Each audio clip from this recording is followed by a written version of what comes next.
The book of Dani'el, Daniel, chapter 2. In the 2nd year of the reign of Nebuchadnezzar, Nebuchadnezzar became so troubled by a series of dreams he had that he couldn't sleep. So the king ordered the magicians, exorcists, sorcerers, and astrologers summoned to interpret the king's dreams to him. They came and stood in his presence. The king said to them, "I had a dream which will keep troubling my spirit until I know what it means." The astrologers spoke to the king in Aramaic. "May the king live forever. Tell your servants the dream, and we will interpret it." The king answered the astrologers, "Here is what I have decided. If you don't tell me both the dream and its interpretation, you will be torn limb from limb, and your houses reduced to rubble. But if you do state the dream and its interpretation, I will give you presents, rewards, and great honor. Just tell me the dream, and we will interpret it." Just tell me the dream and its interpretation. A second time they said, "Let his majesty tell his servants the dream, and we will interpret it."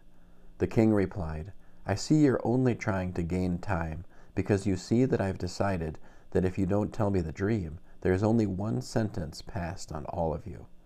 So you've conspired to mislead me with lies in the hope that time will change things. Now, just tell me the dream. That will convince me that you will also be able to give me its correct interpretation." The astrologers answered the king, "Your Majesty, nobody in the world can do this.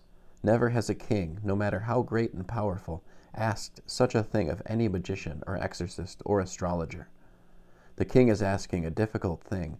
Nobody but the gods could tell this to your Majesty, and they don't live with mere mortals."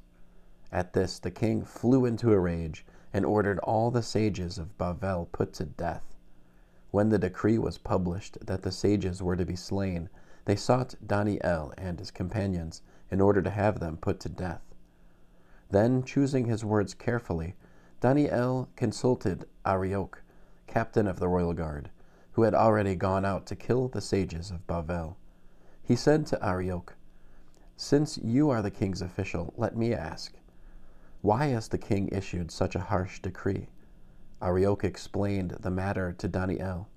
Then Dani'el went in and asked the king to give him time to tell the king the interpretation.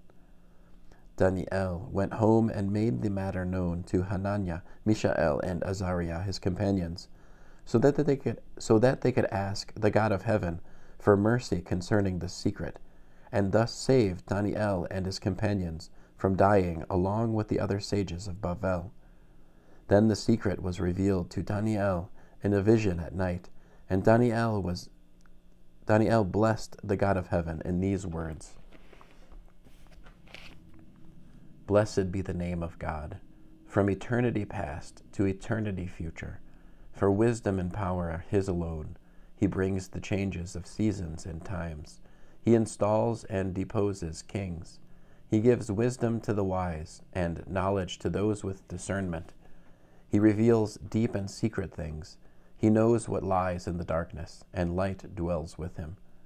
I thank and praise you, God of my ancestors, for giving me wisdom and power, and revealing to me what we wanted from you, for giving us the answer for the king." So Dani'el went to see Arioch, whom the king had charged with destroying the sages of Bavel, and said to him, "Don't destroy the sages of Bavel.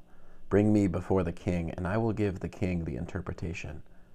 Quickly Arioch brought Dani'el before the king and told him, "I have found one of the exiles of Yehuda, who will reveal the interpretation to his majesty." The king said to Dani'el, who had been renamed Belteshazzar, "Can you tell me what I dreamt and what it means?" Dani'el answered the king, "No sage, exorcist, magician, or astrologer can tell his majesty the secret he has asked about. But there is a God in heaven who unlocks mysteries, and he has revealed to King Nebuchadnezzar what will happen in the Acharit Hayamim. Here are your dream and the visions you had in your head when you were in bed. Your Majesty, when you were in bed, you began thinking about what would take place in the future. And he who And he who reveals secrets has revealed to you what will happen. Yet this secret has not been revealed to me, because I am wiser than anyone living, but so that the meaning can be made known to your majesty, and then you can understand the thoughts of your own mind. Your majesty had vision of a statue, very large and extremely bright. It stood in front of you, and its appearance was terrifying. The head of the statue was of fine gold, its chest and arms of silver, its trunk and thighs of bronze, its legs of iron, and its feet partly of iron and partly of clay. As you watched, a stone separated itself without any human hand, struck the statue on its feet made of iron and clay, and broke them in pieces. Then the iron, the clay, the bronze, the silver, and the gold were all broken into pieces, which became like the chaff on a threshing floor in summer. The wind blew them away without leaving a trace. But the stone which had struck the statue grew into a huge mountain that filled the whole earth. That is what you dreamt, and now we will give the king its interpretation.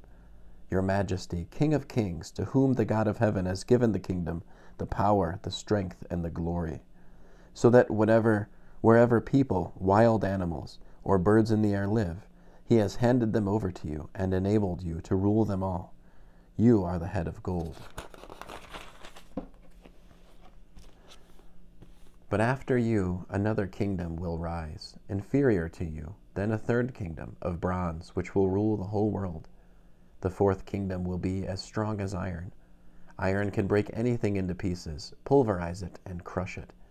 So just as iron can crush anything, this kingdom will break the other kingdoms into pieces and crush them.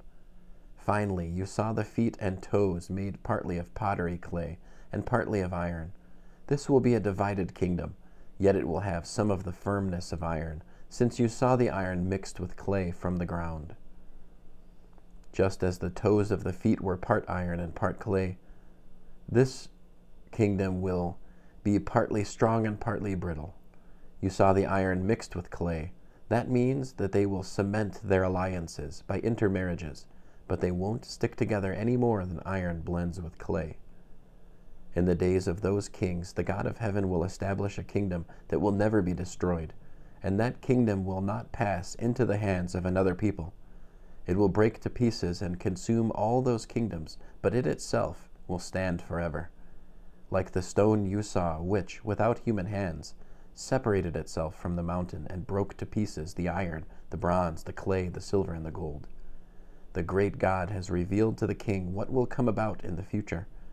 The dream is true, and its interpretation is reliable. Then King Nebuchadnezzar fell on his face and worshipped Dani'el. He ordered that a grain offering and incense be offered to him. To Dani'el the king said, "Your God is indeed the God of gods, the Lord of kings, and a revealer of secrets, since you have been able to reveal this secret." The king promoted Dani'el to a high rank, gave him many rich gifts, and made him governor of the entire province of Bavel, and head of all the sages of Bavel. At Dani'el's request, the king put Shadrach, Meshach, and Abed-nego in charge of the affairs of the province of Bavel, while Dani'el remained in attendance on the king. End of Daniel chapter 2.